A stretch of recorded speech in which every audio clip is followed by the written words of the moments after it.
I still remember that exact instant, as if frozen in time, standing at the far end of the long mahogany conference table, placing a fresh set of acquisition documents into leather binders, while the room smelled of polished wood, expensive cologne, and authority. The kind of authority that didn't need to raise its voice because it was used to being obeyed. Nathan Curl sat at the head of the table, CEO of Curl Holdings, ruler of a multinational empire. He ran less like a company and more like inherited land. He leaned back in his chair, fingers steepled, wearing that familiar smug grin I had learned to recognize as a warning. "Mandy," he said, drawing out my name as if it were a punchline. "You're a secretary, not a lawyer. Maybe stick to stapling things, huh?" A few executives laughed. Not loudly, just enough. The kind of laugh meant to signal alignment, loyalty, survival. Heat crept up my neck and settled behind my ears, but I didn't react. I simply nodded, professional, obedient, and slid the binder neatly in front of him. 8 years at Curl Holdings had taught me when silence was expected. I had started as an admin assistant, answering phones and scheduling meetings, and over time had become something else entirely, the unofficial fixer, the person executives leaned on without acknowledging, the one who remembered every clause, every deadline, every buried footnote no one else bothered to read. None of that mattered to Nathan. To him, I was furniture, useful, quiet, replaceable.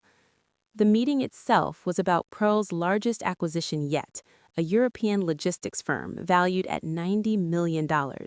The room buzzed with excitement, executives speaking in confident tones about expansion, leverage, and market dominance. But as I stood there, flipping pages and distributing documents, a tightening sensation settled in my chest. When I reached Nathan and handed him the final draft, I hesitated just a fraction of a second. "There's something here you might want legal to double-check," I whispered, tapping a section near the back. He didn't even look down. "Leave it." I tried again, quieter but firmer. "Look me in the eye. Page 312, subsection D. It technically allows third-party purchase rights under dormant license clauses." Nathan scoffed, loud and theatrical. "Mandy, please. I have 3 Ivy League lawyers on this. If they're not worried, I'm not worried. And I don't pay you to think." The room went still. Some executives smirked. Others suddenly found their notes fascinating. I nodded once. "Understood, sir." But something shifted inside me. It wasn't anger exactly. It was recognition. Years of subtle jabs, dismissive comments, and invisible ceilings had been stacking quietly, and this moment tipped the balance. This wasn't just arrogance, it was negligence, and I couldn't ignore it. That night, under the pretense of preparing meeting notes, I stayed late. The cleaning crew moved through the halls with carts and quiet conversations, barely noticing me. Mandy, the secretary, was always there late, always invisible. I sat alone under fluorescent lights, coffee gone cold, and went through the acquisition contract line by line, every clause, every footnote, every cross-reference, and what I found made my stomach drop. The dormant license clause was real, enforceable, buried deep and untouched. It allowed a third party to claim licensing rights for $1 provided the claim was filed before the acquisition finalized. A clause meant for emergencies, never expected to be used, but carried forward through decades of ownership changes without revision. If triggered, it would grant control over the core logistics software the entire acquisition depended on. I stared at the page long past midnight, hands trembling, not with fear, but with clarity. For the first time, I understood where real power lived. Not at the boardroom table, not in titles or speeches. It lived in the fine print. That night, I made a decision, not a reckless one, not an emotional one. I knew I'd need precision, timing, a plan, because the clock on the acquisition was ticking, and Nathan Curl had no idea that by the moment they'd tried to close their $90 million deal, I would already be the legal owner of exactly what they were trying to buy.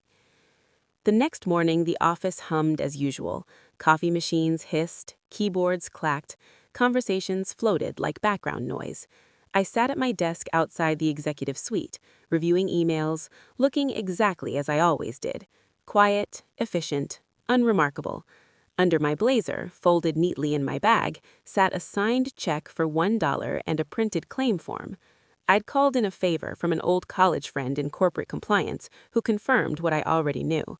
The clause was absurd, but binding, preserved from the original acquisition 20 years ago and protected under international trade law. If someone filed before finalization, the license transferred. Without it, the deal collapsed. I didn't need to be a lawyer. I only needed to follow the rules exactly as written. At 12:47 p.m., during lunch, I walked to a nearby notary office. I signed the form, paid the filing fee, and submitted the claim cleanly and transparently. Every document was perfect. I handed over the $1 bill. The notary, a woman in her 60s with sharp eyes, glanced at the amount and smirked. "Hope this works out for you," she said. "Me too," I replied. When I returned to the office, nothing looked different. Nathan's assistant chatted with marketing. The CFO laughed loudly on a call about golf. Nathan himself barked about synergy behind glass walls. I typed a brief summary of my filing and sent it to my personal email. For 2 days, nothing happened. Doubt crept in. Had I misread something? Missed a nuance? Risked everything on a technicality? Then, on the third morning, the air changed. At 9:15 a.m., a lawyer for the acquisition firm stormed into Nathan's office. Voices dropped. Tones sharpened. Nathan barked once, then fell silent. By 12, legal teams were huddled. At 1:30, an urgent leadership meeting was called. I wasn't invited. I didn't need to be. The whispers told me enough. A loophole claim. The license frozen. The deal stalled. I kept my head down. That afternoon, Nathan walked past my desk without a word. No smirk, no acknowledgement. That night, my heart raced, not from fear, but from disbelief and calm. It was working. But I knew men like Nathan didn't surrender quietly. The next morning, my phone buzzed before I reached the office. His name flashed on the screen. "Mandy," he said when I answered, polite and sharp, "I need you in my office now." "Of course, sir." His office felt colder. He stood by the window, hands in his pockets. "A dormant license claim has been filed," he said. I remained silent. "You blindsided this company," he continued. "I followed the contract," I replied evenly. He laughed softly. "You want money?" "I didn't file it for money." The confidence drained from his face. Threats followed, warnings. I met each one calmly. "I read the fine print," I said. The hours after felt surreal. HR emails arrived, investigations were launched. I forwarded everything to my attorney. I had prepared for this. Nathan thought he was still in control. He wasn't. The following morning, I arrived early. The office was quiet. I reached my desk, pressed the power button on my computer, and stared as the screen flickered to life. A red screen blinked back at me. "Access restricted. Please contact IT." I took a slow breath.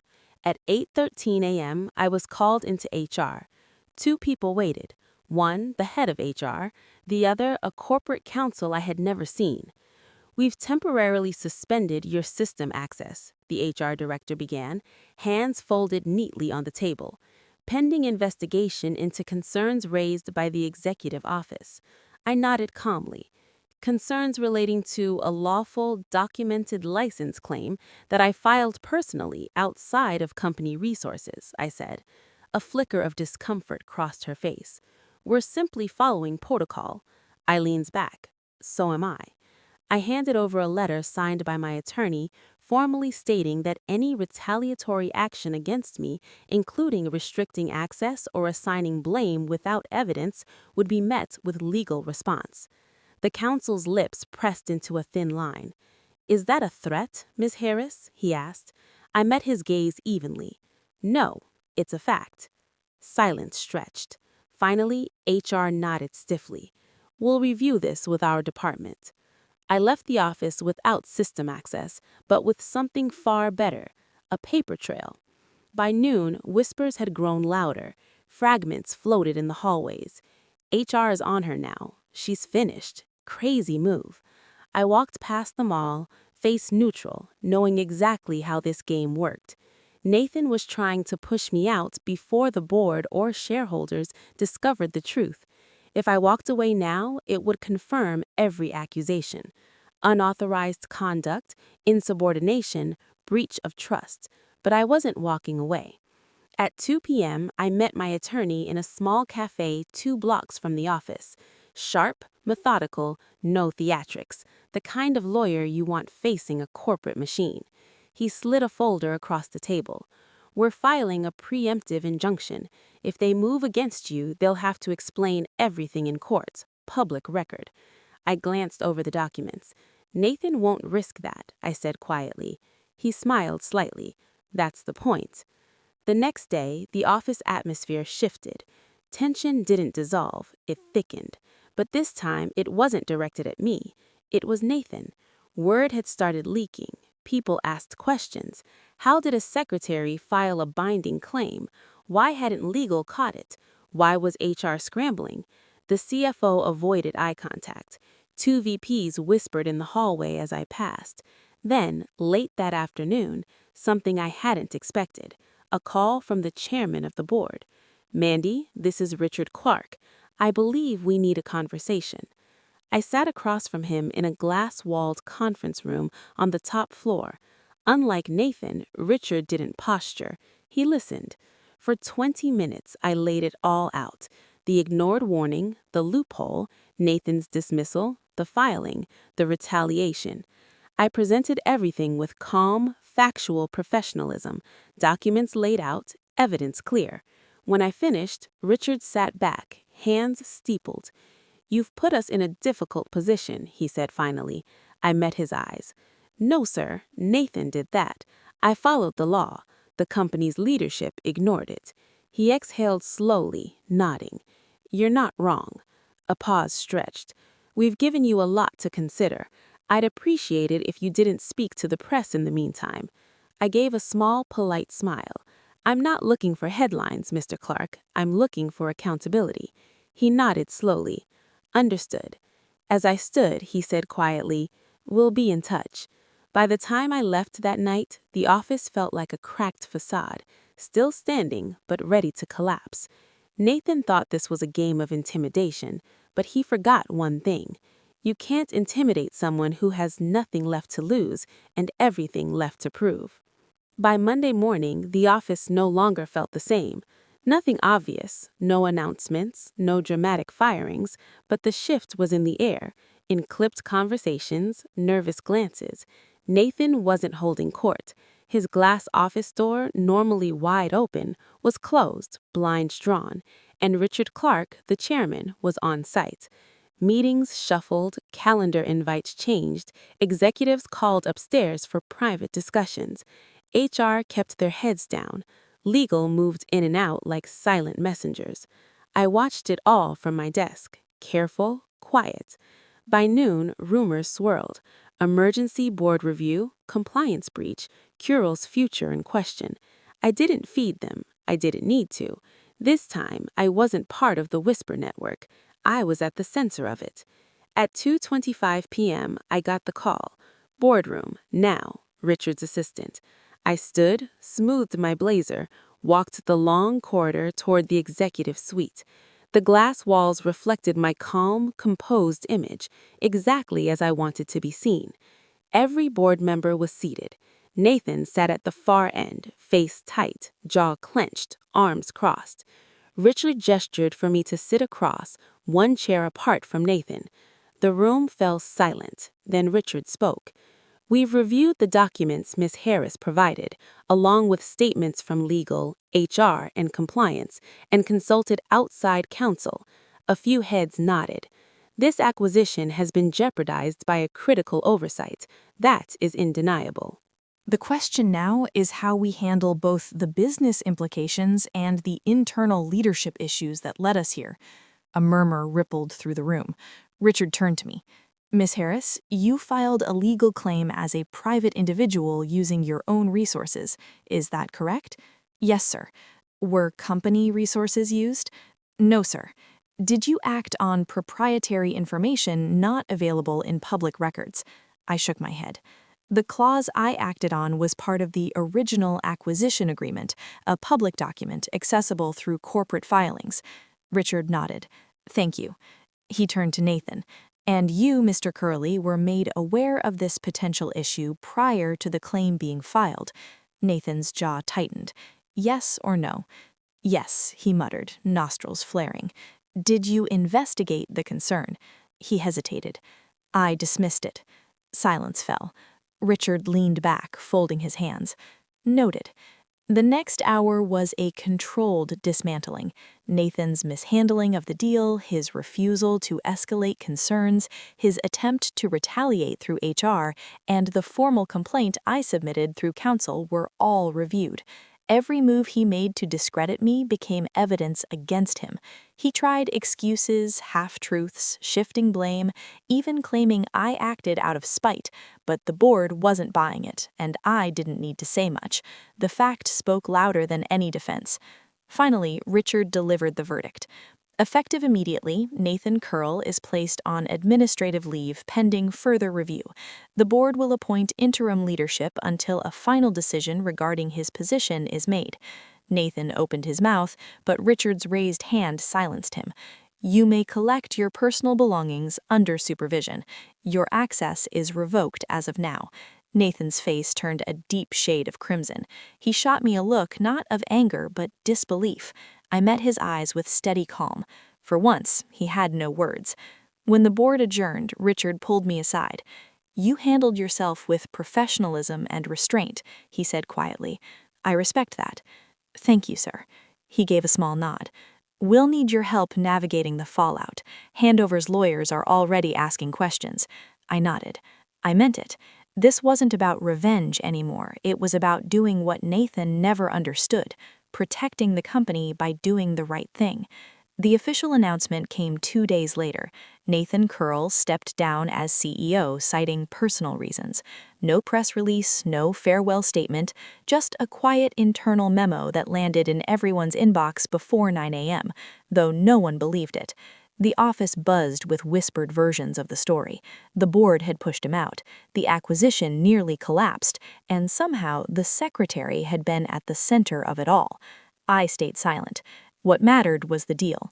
With Nathan gone, the handover acquisition moved forward, but this time with full transparency. The board appointed Richard Clark as interim CEO and insisted on a revised negotiation team. To my surprise, he asked me to be part of it, not as a token assistant, not as a silent note-taker, but as a recognized advisor.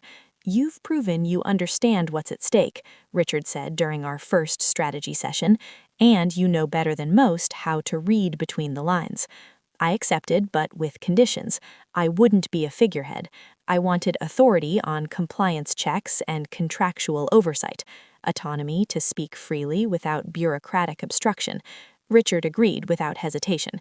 Consider it done, he said. Over the next 2 weeks, I worked closely with the legal team, reviewing every detail of the acquisition paperwork.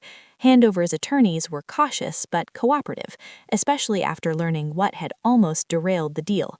When the acquisition finally closed, it was airtight. No loopholes, no oversights, no ego-driven mistakes. The deal made industry headlines, not for its size, but for the quiet shift in how it was handled. For once, a corporate giant closed a deal with integrity, without burying its mistakes under layers of spin. One evening, after signing the final documents, I found myself alone in the conference room, staring at the skyline. 8 years. 8 years of being underestimated, dismissed, overlooked. I had started this job thinking hard work alone would earn respect. I learned it doesn't. Sometimes you have to take respect, claim it, stand firm when others expect you to fold, and most of all, know your worth before anyone else will. Richard joined me a few minutes later, holding 2 cups of coffee, offering one to me. You know, he said, settling into the chair across from me, the board's been talking. I raised an eyebrow. That sounds ominous. He smiled faintly. We want you to stay on, not just for compliance work.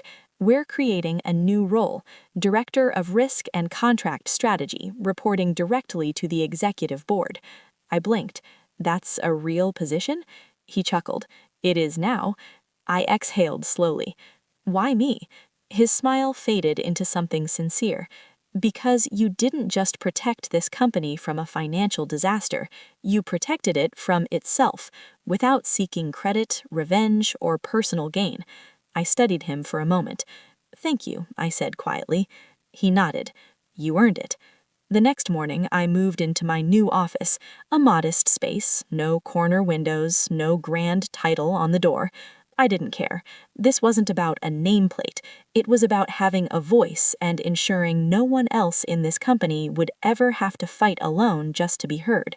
As for Nathan, the last I heard, he took a consulting gig on the West Coast. Smaller firm, fewer headlines. Maybe he learned something, maybe not. That wasn't my concern anymore. Some battles you fight for survival, some for principle, and some because walking away means accepting the way things are when you know they should be better.